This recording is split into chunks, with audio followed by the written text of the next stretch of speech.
చెప్తానంటన్నా మీలా నా ట్రీట్మెంట్ కే 2 లక్షల లాంగ్ అయిపోయింది. ఇప్పుడు 2 లక్షలు అప్పు ఉంది నాకు. ఎవరు తిడుతారు? ఇంట్లో వాళ్ళకి చెప్తే తట్టుకుంటారా? వాళ్ళు 2 లక్షలు అప్పు ఉంది నాకు, ఇట రోగం వచ్చిందని ఏంటి? మీకు అది అర్థం అవుతుందా?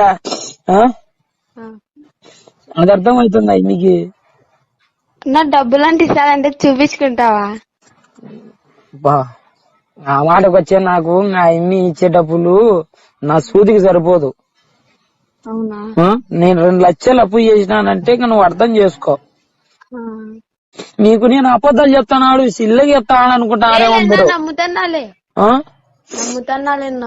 నేను అన్ని టెన్షన్లు తట్టుకోలేక నేను అన్ని నానా కొని చూసుకుని హైదరాబాద్ లోనే 50,000 లెక్క అయిపోగొట్టుకుని ఇవన్నీ మర్చిపోవాలి ఆలోచనలని డ్రగ్స్ గిగ్స్ అన్ని చూసుకున్నా.